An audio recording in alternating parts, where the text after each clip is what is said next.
I'm calling you to ask you, do you still love me? I woke up, felt deep, I'm wondering, can you say I do? 고속도로에서 왼쪽으로 빠져나온 다음 언덕을 내려가 바닥까지 내려간 다음에 다시 좌회전.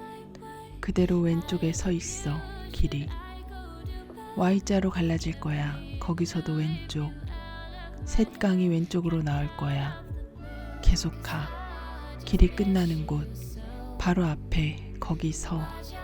다른 길이 나올 거야. 그걸 타. 다른 거 말고 다른 걸 탔다간 내 인생은 망할 거야. 영원히 거기에. 널 쪽으로 지붕을 이은 통나무 집이 있어. 왼쪽에. 그 집은 아니야. 그 다음 집 언덕 넘자마자 나무마다 과일이 열린 집, 풀엽죽도 개나리, 그리고 금자나가 자라는 곳. 그 집에 가면 그 여자가 머리에 햇살을 이고 현관 앞에 서 있지. 그 사람이 바로 여태 기다리고 서 있던 그 사람이야. 널 사랑하는 여자. 이렇게 말할 수 있는 사람. 왜 이렇게 늦었어? 읽어드린 글은 레이먼드 카버의 기다림이라는 시였습니다. 시가 참 재밌고 이트 넘치죠? 그의 시집이 이렇게 번역되어 나온 것에 감사하는 마음이 듭니다. 당신을, 당신의 느림을 어디선가 누군가 기다려준다면 얼마나 좋을까요? 그냥 웃음이 나는 그런 밤입니다. 화가의 책 읽는 정원에 오셨습니다. 저는 이효연입니다. 오늘은 예술과 관련된 책을 읽어볼까 합니다. 바로 예술가가 되는 법이라는 책인데요. 이 책은 제리 살츠라는 미술 평론가가 쓴 재미와 위트가 넘치는, 그럼에도 예술가가 되는 법에 관한 궁극적이고 실질적인 가이드와 인간의 창조력에 관한 심오하고도 예리한 통찰력이 담긴 책입니다. 여러 말보다 직접 그의 서문을 읽으면서 시작해 보려고 합니다. 들어가기 전에 간단히 저자 소개글을 읽고 시작하겠습니다. 제리 살츠는 뉴욕지와 엔터테인먼트 사이트 벌처의 수석 평론가이다. 2018년 비평 부문에서 필리처상을 수상한 그는 뉴욕 현대미술관과 구겐하임 미술관, 휘트니 미술관 외에도 하버드 대학교와 예일 대학교, 컬럼비아 대학교 등에서 강의를 하고 있다. 그는 현재 뉴욕에 거주하고 있다. 본문으로 들어가기 전에 서문을 먼저 읽어보고 시작하겠습니다. 예술가가 되는 법. 서문. 누구나 예술을 할 수 있다. 예술가가 되고 싶었지만 그러지 못했던 한 사람으로서 나는 이 사실을 본능적으로 알고 있다. 최근에 나는 이에 관해서 글을 썼는데 그때부터 많은 질문을 받으면서 시달려 왔다. 강의하러 가거나 미술관을 방문할 때면 사람들은 꼭 나에게 질문을 던지는데 대부분이 어떻게 하면 예술가가 될 수 있나요? 라는 질문이었다. 그 어느 때보다 예술가와 박물관, 미술관이 많은 것 같고 예술이 계속 뉴스거리가 되는가 하면 인스타그램 같은 플랫폼이 우리 모두를 시각적으로 생각하거나 일상에서 미적 자극을 찾도록 만들고 앤디 워홀의 말 맞다나 갑자기 당신을 전율케 만드는 작은 것들을 허용하는 때면 창조성이라는 이란 것에 대해 의문을 던지게 된다. 하지만 의문만 갖고 걱정만 한다면 어떻게 진정한 예술, 아니 훌륭한 예술을 할 수 있겠는가? 학교에 안 다녔어도 정말 예술가가 될 수 있을까? 풀타임으로 일을 한다면, 아이가 있다면, 두렵다면, 물론 그래도 예술가가 될 수 있다. 영광의 길은 하나가 아니다. 사람마다 다른 방식을 택할 뿐이다. 하지만 수년간 나는 그것이 일련의 핵심 아이디어로 요약된다는 사실을 알았다. 나는 대부분의 그런 아이디어를 예술작품을 보고 또 보거나 풋내기 예술가 시절의 활동 기억으로부터 얻는다. 어떤 때는 예술가들이 자신의 작품과 작품을 만드는데 얼마나 힘겨웠는지 이야기하는 것을 듣고 아이디어가 떠오르기도 한다. 심지어 아내에게서 아이디어를 얻기도 한다. 최근에 나는 이런 아이디어를 모아 뉴욕지에 글을 하나 기고했다. 뉴욕지는 그 글을 일컬어 독자들을 아무것도 모르는 아마추어에서 세대를 대표하는 인재로 만들어줄 글, 좀 더 창의적인 삶을 살 수 있도록 도와줄 글이라고 표현했다. 그 기사가 사람들의 관심을 끌면서 나는 다시 생각하게 되었다. 기사를 쓴 지 얼마 지나지 않아 새로운 원칙들을 생각하기 시작했다. 33살이 지나면서부터였다. 수많은 질문과 숙고를 통해 미래가 아닌 현재를 위한 예술을 하자. 멋지게 하려 하지 말고 그냥 해보자. 선하고 관대하게 행동하고 열린 마음으로 사람들을 대하자. 그리고 치아 건강에 신경 쓰자. 같은 원칙들이었다. 그런 원칙들은 우리로 하여금 우리 내면에 깊숙이 존재했던 무언가에 접근해 그것을 예술로 바꿀 수 있게 도와준다. 그 외에도 나는 예술에 관한 가장 근본적인 질문들에 대해 새롭게 생각하기 시작했다. 모든 형태의 예술은 집요하고도 요상하면서 심지어는 무시무시한 문제들을 야기한다. 그런 문제들은 예술가와 관객, 심지어는 나처럼 평생 예술과 함께 살아온 사람조차 위협하고 냉소적으로 만들며 새롭게 시작하거나 계속해 나가는 것을 두렵게 만든다. 우리를 방해하는 그런 두려움 중에는 상황과 관련된 것들이 있다. 예를 들어 예술학교에 가지 않으면 어떻게 될까? 나는 안 갔다. 병적으로 수줍음이 많으면 어쩌지? 내 얘기네. 가면 증후군이 있다면 어쩌지? 사람들은 대부분 가면 증후군을 갖고 있는데 이건 창조의 집으로 들어가기 위한 입장권이라고 할 수 있다. 돈이 거의 없다면 최악의 클럽에서 들어온 것을 환영한다. 최악의 클럽에 들어온 것을 환영한다. 그 밖에 다른 기본적인 질문들도 있다. 작품의 심리가 작가의 심리와 똑같은가? 꼭 그렇다고는 볼 수 없지만 가령 이성과 감성이라는 책에 나오는 모든 인물에는 저자인 제인 오스틴의 모습이 약간씩 들어있을 것이고 고야 작품의 괴물 같은 이미지에도 고야의 모습이 일부 들어있을 것이다. 그렇지 않은가? 어떻게 하면 작품에 대한 확신을 가질 수 있는가? 화가인 브릿지 라일리는 옳다고 느껴지지 않으면 옳지 않은 것이다 라고 했다. 한번 끝까지 파고 들어가 보자. 예술이란 무엇인가? 우주를 인지하기 위해 사용하는 도구인가? 화가 캐롤 더넴의 말처럼 의식을 연구하기 위한 공예에 기반한 도구인가? 나는 예술이 이 모든 것이자 그 이상의 것이라고 말하고 싶다. 그리고 당신의 재능은 굶주린 야생동물과 같다. 이 모든 질문에 대한 해답을 찾지 못한 상황에서 예술가를 꿈꾸는 사람들은 어떻게 외적 메시지와 내적 두려움의 불협화음을 뛰어넘어 최고의 작품을 만들기 위한 믿음의 도약을 할 것인가? 위대한 예술 작품을 만들고 싶다면 예술이란 무엇인지에 대해 고민해보라. 예술이란 눈 깜짝할 사이에 독일어로 순간, 여러 시간 동안 듣거나 읽었을 때보다 더 많은 것을 이야기해주는 힘을 가진 비언어적 혹은 언어 이전의 시각적 언어다. 예술은 외로움이나 고통, 인간의 다양한 감각들을 포함한 가장 원초적인 감정을 전달하는 표현 수단이다. 로히어르 판데어 베이던의 십자가에서 내려지는 그리스도에 표현된 내적 고통과 외적 슬픔을 언어로 표현해낸 작가가 있었던가? 예술은 또한 생존 전략이다. 많은 예술가들에게 작품을 만드는 것은 숨 쉬는 것이나 먹는 것만큼 중요하고 영적인 일이다. 예술가는 매일 새로운 아이디어와 그 이전부터 갖고 있던 신념, 지속과 중단, 아름다움과 쇠퇴를 경험한다. 계시를 받았다고 느끼는 순간 그 계시는 사라진다. 모든 예술가는 적어도 가끔씩은 자신이 하루는 이야기나 신화나 두려움이나 추측이나 개인적 진실이라는 자신의 저장고에서 직무를 짜고 그 다음 날은 전날 짜놓은 것을 모두 풀고 바꾸고 고정하고 개선하고 고의로 파괴하고 하는 호메로스의 오디세이에 등장하는 페넬로페처럼 느껴야 한다. 예술가는 경험을 쌓지만 항상 새로 시작해야 하는 끊임없는 진화의 길 위에 서 있다.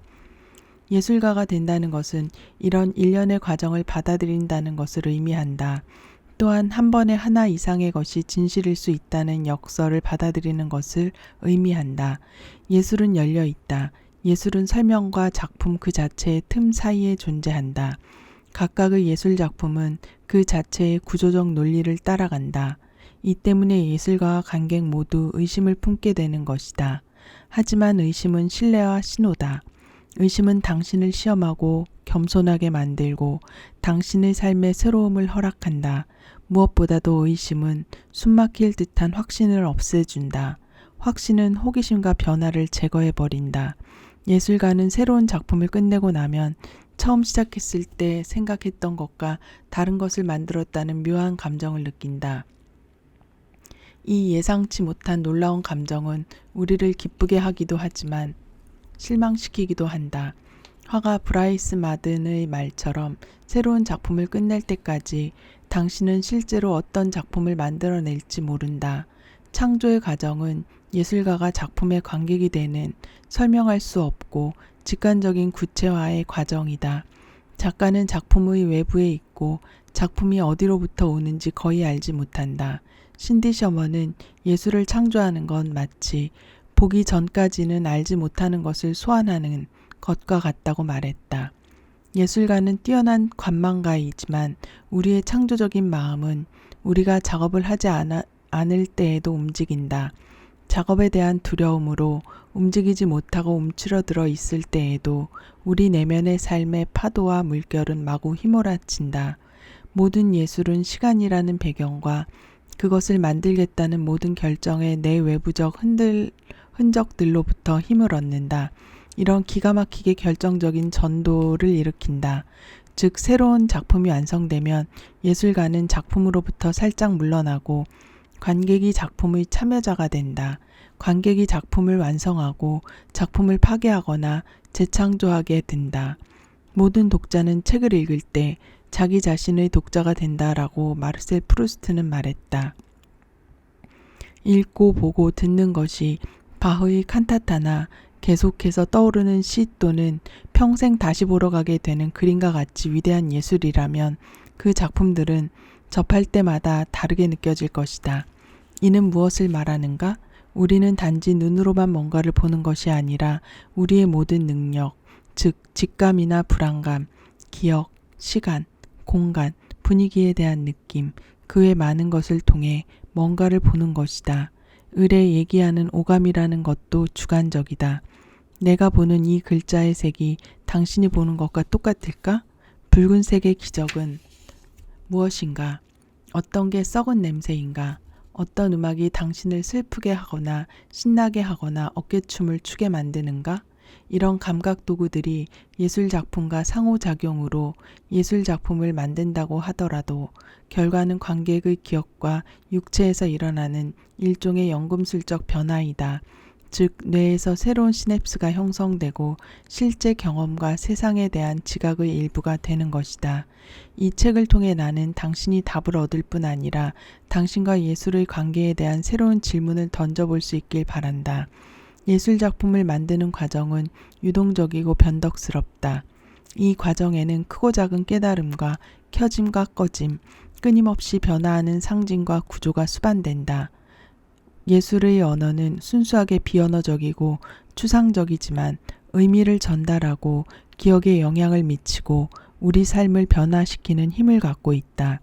이는 작품이 해피엔딩 코미디나 암울한 고딕 드라마 같은 단순히 기본적인 형태에서 비롯되었든 완전히 새로운 디자인에서 비롯되었든 간의 사실이다. 이런 원칙들은 예술에만 적용되는 것이 아니다. 처음 뉴욕지에 글이 실린 후 나는 수백 명의 시각예술가뿐 아니라 많은 작가, 음악가, 연기자, 요리사, 의사로부터 그런 원칙들이 얼마나 자신들의 전문 분야를 다르게 보는 데 도움이 되었는지 자신만의 새로운 원칙을 제안하기도 하면서 들었다. 매체가 무엇이든 간에 예술가는 예술가다. 그리고 우리는 서로에게 배울 점이 매우 많다.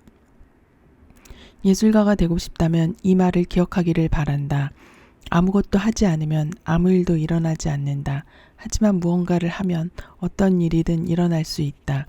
헨리 밀러는 창조에서 막히면 작업을 하라 라고 남긴 바 있고, 노엘 키워드는 작업은 재미 그 이상이다 라고 말했다. 학교도 제대로 못 다닌 장거리 트럭 운전수였던 나는 이 사실을 뒤늦게 깨달았다. 나는 40이 될 때까지 글을 써본 적이 없었고 창조적인 일은 겁이 나서 피해왔다. 운동과 마찬가지로 작업도 시작하기 전까진 고역이라고 생각할 수 있다. 하지만 일단 시작하고 나면 기분이 좋아진다. 작업에도 일상의 다른 것들에 쏟는 만큼의 시간과 생각, 에너지, 상상력을 쏟으라. 예술은 매우 인간적이고 중요하고 즐거우며 때로는 매우 다른 감정을 느끼게 해주는 모든 경험과 상태로 접근하게 해준다. 이 점이 재미있는 부분 중 하나이다. 이건 뭐지? 어디서 온 거지? 라고 생각하는 순간의 짜릿한 혼란스러움이다. 나는 이런 생각들이 그런 상태를 탐구하고 그것들을 이끌어내는데 도움이 되기를 바란다. 또한 이런 생각들이 더 자유롭고 창조적으로 생각하고 예술가로서 성공할 수 있게 해줄 작품을 만들 수 있다는 믿음을 갖는 데 도움이 되기를 바란다. 그렇다고 목표를 부자가 되거나 유명해지는 데 두라는 말은 아니다. 물론 그렇다고 해도 괜찮다. 나는 모든 예술가, 심지어 그닥 뛰어나지 않은 예술가도 돈을 벌 수 있기를 바란다. 당신이 스스로를 믿을 수 있기를 바란다. 스스로에 대한 믿음이 있어야 어두운 창조의 밤을 헤치고 나올 수 있기 때문이다. 내 머리는 내 손이 무엇을 쓰고 있는지 전혀 모를 때가 많다. 라고 한 철학자 루드비히 비트겐슈타인의 말을 열린 마음으로 받아들였으면 좋겠다. 듣는 법을 배우면 작품이 스스로 원하는 바를 당신에게 말해줄 것이다. 그러니 엔진 시동을 걸고 시작해보라. 상상력을 현실과 연결시키고 한계와 관습을 뛰어넘어 눈앞에서 바꿔보라. 절대 주눅들지 말라. 예술은 당신 스스로를 담는 그릇일 뿐이다. 그럼 시작해보자.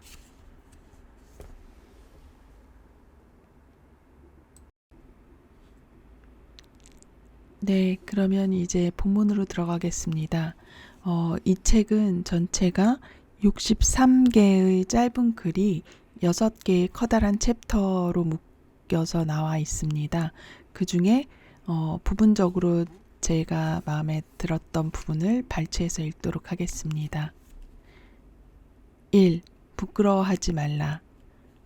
나도 안다. 예술을 한다는 건 부끄러울 수 있다. 두렵기도 하다. 마치 다른 사람 앞에서 발가벗고 서 있는 듯한 느낌이 들기도 한다. 예술은 다른 사람들이 보기에는 형편없고 이상하고 지루하고 멍청하게 보일 수도 있는 자신의 모습을 드러내는 것과도 같다. 때론 사람들이 자신을 이상 야릇하고 따분하고 재능이 없다고 생각할까 두려울 수 있다. 괜찮다. 나도 일을 할 때면 마음속에 여러 가지 의심이 들지만 그런 의심들은 도움이 되지 않는다. 그저 헛된 생각들이다. 누군가가 이런 나를 본다면 어처구니 없다고 생각할지도 모른다. 하지만 예술은 이해되어야만 하는 것이 아니다. 마치 새의 지적임과도 같아서 패턴이나 굴절, 명암, 변화 같은 것들로 되어 있는데 이런 것들은 의미는 안 통해도 지각과 감정에 영향을 미친다. 모든 예술 작품은 당신의 기억과 당신이 쏟은 시간, 희망, 에너지, 신경증, 당신이 사는 시간, 포부 등과 같은 당신의 문화 지형이다. 그래서 시간이 지나도 아름답고 매력적이며 신비롭고 의미 있는 것들이다.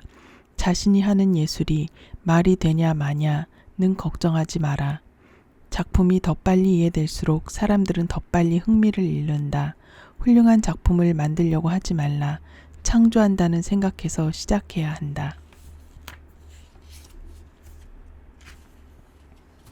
3. 자신의 이야기를 하면 흥미로워진다. 루이스 부르주아.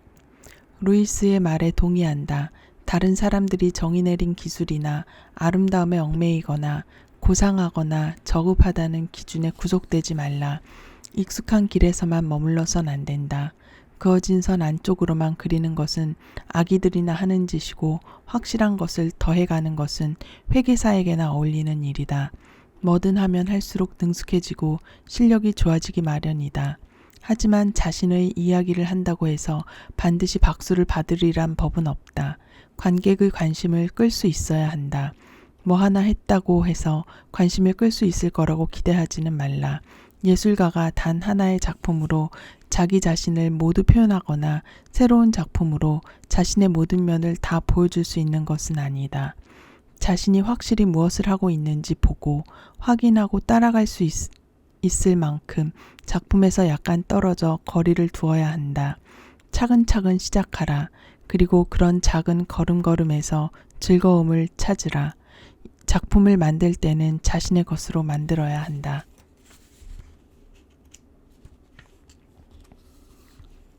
10. 길을 잃어보라. 솔루잇은 아이디어는 예술을 만드는 기계가 된다고 말했다. 당신 스스로 기계가 되라는 말은 아니다. 기계는 대부분 변화 없이 하나의 행동을 반복하도록 프로그램된다. 컴퓨터에는 예측 가능성이 좋은 것이지만 예술가에게는 죽음과도 같다. 공식의 융통성이 없이 집착하는 것은 스스로를 막다른 골목에 가두고 주변 삶을 이해하는 데 제약이 되며 즉흥성을 억압하는 꼴이다. 진부한 길에 머무르지 말라. 당신은 누군가의 주된 스타일이나 아이디어를 보여주는 변변찮은 예가 되고 싶지는 않을 것이다. 한 번도 옆길로 새지 않은 것보다는 길을 잃는 편이 훨씬 낫다. 루잇의 말에 의하면 진지한 예술가는 자신의 예술적 원칙에서 벗어나지 않고 스스로를 깜짝 놀라게 만들고 새로운 아이디어에 이끌리도록 자신을 놓아둘 수 있는 창조적인 메커니즘, 즉 개념적 접근 방법을 개발하려 한다고 했다. 예술가로서 당신은 항상 주변 환경을 탐구하고 사물이 어떻게 작용하고 작용하지 않는지에 대한 감각과 기억을 받아들여야 한다. 이는 당신의 상상력과 주변 환경 사이에서 끊임없이 농금을 재조정하는 연습을 하기 위함이다. 예술의 로드맵은 없다. 길을 잃어봐야 한다. 11. 작업하고 또 작업하라. 예술가이자 수녀였던 메리 코리타 켄트는 유일한 원칙은 작업하는 것이다. 작업을 하면 무언가가 만들어진다. 계속해서 작업하는 사람이 결국 그 작업을 온전히 이해한다라고 말했다. 나는 작업에 대한 두려움, 즉 실패에 대한 두려움이라는 작업의 방해 요소를 극복하기 위해 할 수 있는 모든 방법을 시도해봤다. 그중 유일하게 성공한 방법은 그냥 계속 작업하는 것이다. 내가 아는 모든 예술가와 작가는 자면서도 작업을 한다고 한다. 나도 늘 그렇다. 제스퍼 존스가 한 유명한 말이 있다. 어느 날 밤 커다란 성조기를 그리는 꿈을 꾸었어요. 그리고 다음날 아침 일어나자마자 바로 재료를 사서 작업을 시작했습니다. 생각해보라. 꿈에서 자신의 커리어에 대한 계시를 받았는데 따르지 않을 사람이 있겠는가? 얼마나 두려운지는 중요하지 않다. 모두가 두려움을 갖고 산다. 그냥 시작하라. 작업을 통해서만 두려움이라는 저주를 물리칠 수 있다. 앤 라모트가 말한 것처럼 엉덩이를 의자에 붙이고 매일 어디인가에서부터 시작해라. 잘못해도 된다. 한 번에 한 구절씩 쓰고 다시 의자에 앉아라.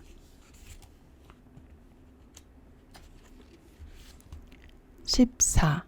표식을 만들라. 그리는 것이 걱정된다면 자신만의 표식을 만드는 것에서 시작해보라. 그냥 놀면서 시험해보고 개요를 그리고 그것이 어떻게 보일지를 본다고 생각하라. 쓸 수 있다면 이미 어떻게 그려야 하는지를 아는 것이다. 당신은 글자나 숫자를 적거나 낙서를 할 때 자신만의 방식으로 표현한다. 본인의 이름으로 이니셜이나 사인 같은 걸 그리기 좋아하지 않는가? 이런 게 바로 그림 그리는 방식이 될 수 있다.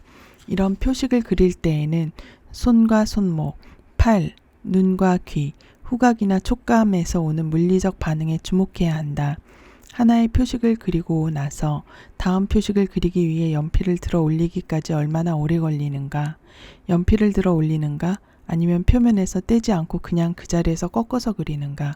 왜 그렇게 하는가? 각각의 행동은 무엇을 하기 위함인가? 어떤 방법이 더 나은가? 표식을 더 짧게 혹은 길게 그려보라. 표식을 그리는 방법에 변화를 줘보라. 손가락에 천을 감아서 감촉을 바꿔보라. 다른 손으로도 그려보라. 귀를 막고 고요함이 어떤 영향을 미치는지도 보라. 이 모든 것들이 무언가를 말해줄 것이다. 내면을 고요하게 만들어 그 내면의 소리를 들어보라. 작업할 때 당신이 경험하는 모든 것에 주의를 기울이라. 좋다고 혹은 나쁘다고 생각하지 말라. 그저 유용하고 즐겁고 낯설고 운이 좋다고 생각하라. 글렌 굴드는 피아노 연습을 할 때 피아노 옆에 라디오나 텔레비전을 크게 틀어놓아 연주 소리를 듣지 않고 느낌에 더 집중할 수 있도록 했다. 작업의 비밀을 숨겨두라. 그런 경험들과 춤을 추듯 협업해보라. 경험을 리더로 삼고 따라가라. 곧 당신도 스텝을 밟을 수 있게 되고 혼자서도 칼립소를 눈으로 그려볼 수 있을 것이다. 어색하고 불편하고 위험하다고 생각할 수 있다. 무슨 상관인가? 당신은 예술이라는 음악에 맞춰 춤을 출 것이다. 흐름을 느껴보라. 예술평론가 헤롤드 로젠버그는 예술가들에게 이렇게 조언했다. 아이디어가 떠오르지 않으면 그림을 그려라. 우울하면 그림을 그려라. 술에 취했다면 집으로 들어가 그림을 그려라. 창밖에서 총소리가 들리면 그림을 그리러 나가라. 항상 스케치북을 들고 다니라. 기억하는 데 도움이 된다면 휴대폰으로 사진을 찍어두라. 생각이 마구 떠오를 때면 그냥 내버려 두지 말고 바로 종이에 생각을 적으라. 0.1제곱미터 크기의 종이를 표식으로 채워보라. 종이 전체를 끝에서 끝까지 채우지 말고 공간을 어떻게 사용할지 생각해보라. 다른 면에 존재하는 두 개의 비슷한 표식이 다르게 보이게 만들 수 있는가? 어떤 모양이나 형태, 구조, 배치, 세부사항, 붓질, 덧살 붙임, 분산, 구성이 마음에 드는지 생각해보라. 이제 다른 표면에서 어떤 표면이든 좋다. 어떤 재료에 그리는 것이 좋을지 생각해보라. 돌이나 금속, 폼코어, 커피잔, 라벨, 보도, 벽, 식물, 천, 나무 등에 그려보라. 그냥 표식만 하고 표면을 꾸며보라. 더 많은 것을 하지 않아도 좋다. 모든 예술은 일종의 장식이다. 그 다음 책상이나 이젤, 침대, 지하철 좌석 혹은 손을 뻗으면 닿는 거리 안쪽으로 무엇이든 그려보라. 빽빽하거나 헐렁해 보일 수 있고 추상적이거나 사실적일 수도 있다. 이것이 바로 당신이 대상과 질감, 표면, 모양, 빛, 어둠, 분위기, 패턴을 바라보는 방법을 평가하는 방식이다. 이를 통해 당신이 무엇을 놓치고 있는지 알 수 있게 된다. 이제 반대편에도 같은 대상을 그려보라. 아직 느끼지 못할지 모르지만 당신은 이미 더 나은 예술가가 되고 있다.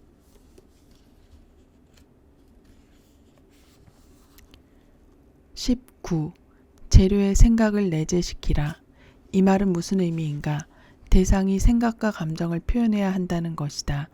나도 이 두 개념이 분리될 수 없다는 데 동의한다.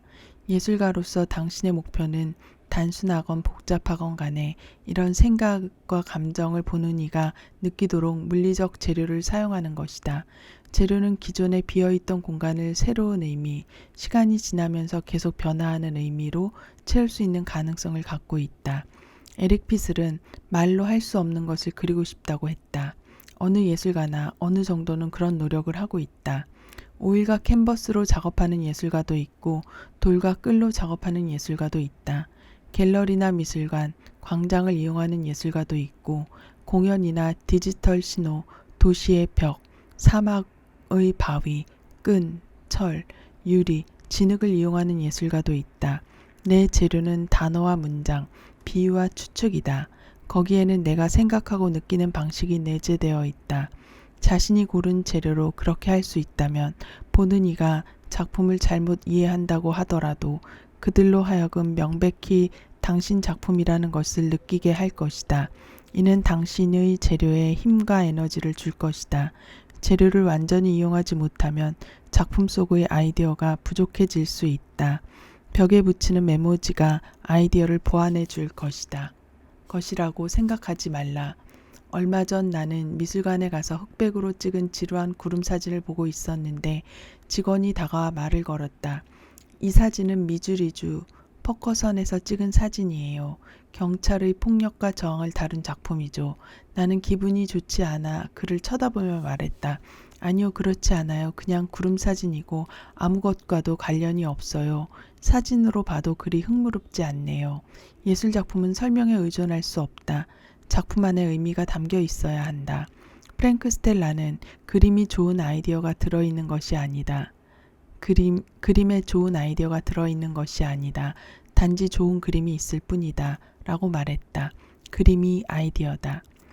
다른 경우도 있다. 영국 화가 JMW 터너에 대해 전혀 모르는 상태에서 그의 작품을 보면 유화를 최대한 사용하고 풍경화를 역사화만큼 중요하게 만들고 르네상스의 공간을 부서뜨려 버리는 그의 의지를 엿볼 수 있을 것이다. 터너는 윤곽이나 가독성에 신경 쓰지 않았다. 그는 손가락을 포함해 모든 도구를 사용해 그렸고 자연을 대하는 그의 생각은 모순적이고 창의적이며 숨막힐 듯하고 때로는 탁하고 과하게 느껴진다. 이 모든 것이 재료 안에 내재되어 있다. 마르셀 듀샹을 살펴보자. 1917년 겨울 29살 때 듀샹은 뉴욕의 5번가에 있는 변기 제조사 JL 모트 아이언 웍스에서 변기를 구입했다. 그러고는 변기에 R 뮤트 1917이라는 표식을 하고 샘이라는 제목을 붙여 미국 독립미술가협회 전시회의 비심사 부문에 제출했다. 샘은 언어가 살을 붙이면 대상이 아이디어가 된다는 것. 어떤 것이든 예술 작품이 될 수 있다는 생각을 보여주는 심미적 작품이다. 2004년에 샘은 20세기 가장 영향력 있는 예술 작품으로 뽑혔다. 2년 뒤 듀샹은 모나리자 그림의 콜수염을 그리고 LHOOQ 프랑스어로 그녀는 엉덩이가 뜨겁다 라고 번역되는 야거라는 제목을 붙여 이미지를 완전히 바꿔 놓았다. 그는 무엇을 했던 것일까? 예술가는 어떤 재료에도 생각을 내재시킬 수 있음을 보여준 것이다. 마치 최초의 예술가가 돌의 색과 선을 사용해 동굴 벽화를 그렸고 그것이 그 후 인류의 가장 발전되고 복잡한 시각적 운영체제로 남아있는 것과 마찬가지다. 뮤지션 제이지는 작품을 만들 때 작품의 수준을 한 단계 끌어올리기 위해선 보통 때보다 더 많이 작업하라 라고 말했다. 이를 유념하라.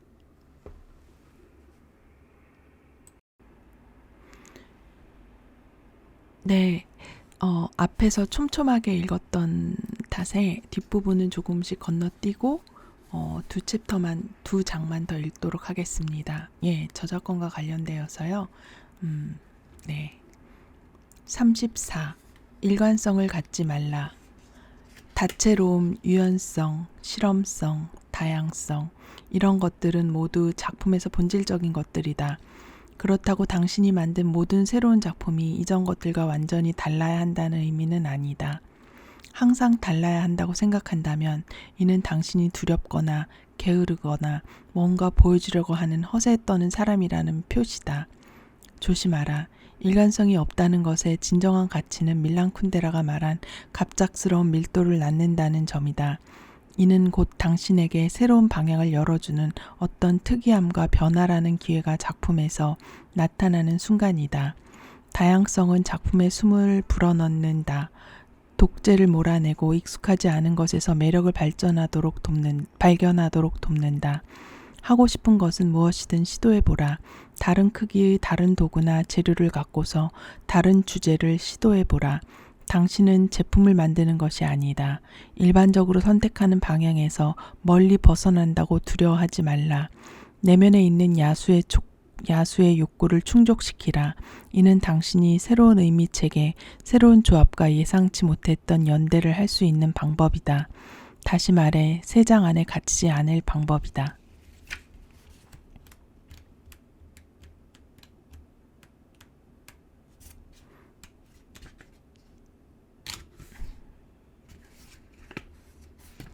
네. 56.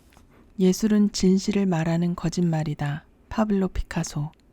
피카소가 한 이 재치 있는 말은 복잡한 무언가를 표현하고 있지만 나는 깊이 공감한다. 예술은 우리가 세상을 보는 법과 우리가 보는 것을 기억하고 범주화하고 경험하고 느끼는 법을 변화시키는 거짓말이다. 오스카 와일드는 예술가들이 런던의 안개를 다룬 후에야 안개가 런던의 명물이 되었다고 생각했다.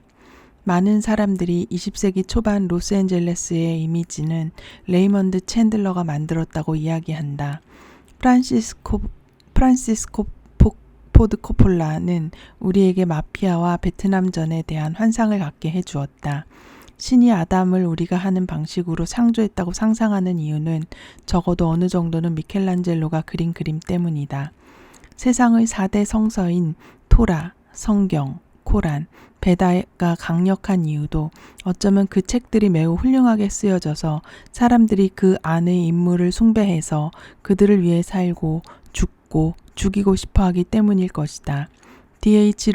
로렌스가 말했듯이 예술가는 절대 믿지 말되 이야기는 믿어라.